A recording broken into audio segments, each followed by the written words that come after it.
11월 6일 금요일 은총의 숲 새벽 묵상을 시작합니다. 오늘의 말씀은 마가복음 14장 61절 62절 말씀입니다. 내가 칭송받을 자의 아들 그리스도냐?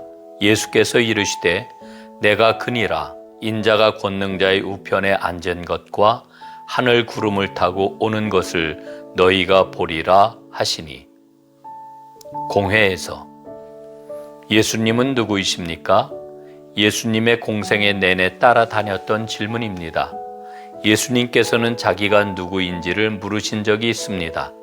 그러자 제자들은 사람들이 예수님을 세례 요한, 엘리야, 선지자 중에 한 사람이라고 말한다고 했습니다.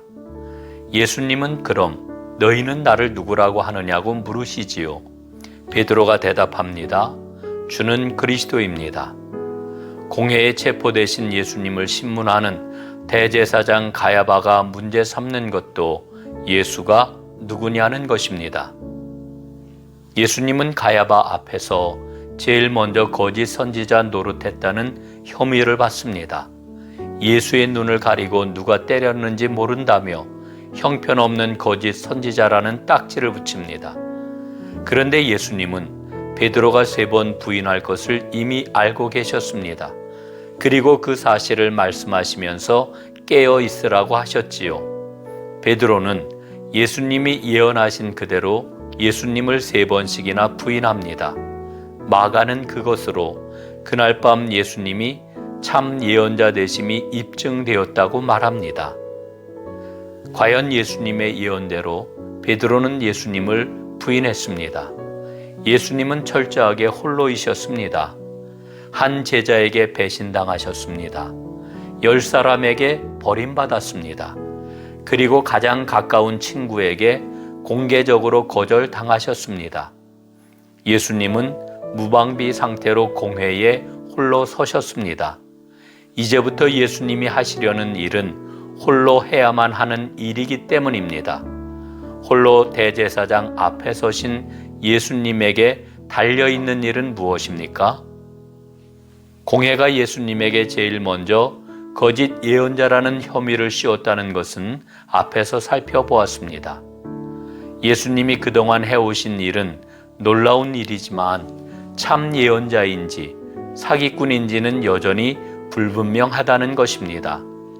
가장 크게 대두된 것은 성전에 대한 예수님의 태도입니다. 예수님은 성전이 하나님의 심판 아래 놓여 있고 멸망할 것이라고 경고하셨습니다.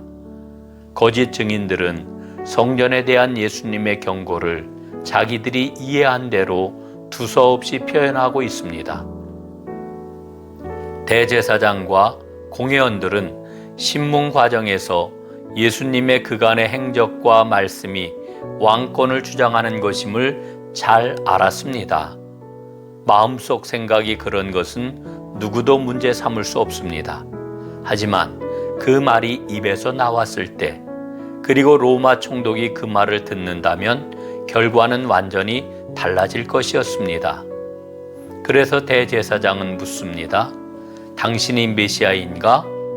예수님은 그렇다, 내가 그다 라고 말씀합니다. 예수님의 말씀은 다음과 같은 뜻이지요. 그렇다, 나는 참 예언자다. 그렇다, 내가 성전에 대해 말한 그대로 이루어질 것이다. 그렇다, 나는 메시아다. 너희는 내가 하늘에서 옳다고 인정받는 것을 볼 것이다. 공회 바깥들에서는 베드로가 예수님을 부인하고 있습니다. 안에서는 가야바가 예수님을 처형하기 위해 예수님의 대답을 어떻게 믿을지 이미 결정하고 있는 상황입니다. 이 장면 앞에서 묻습니다. 우리에게 예수님은 누구입니까? 예수님이 십자가에 오르시기까지 겪어야 하는 그 깊고도 내밀한 아픔의 걸음을 따라갑니다. 주님의 마음을 더 잘 헤아리고 더 잘 따르도록 도와주옵소서. 아멘.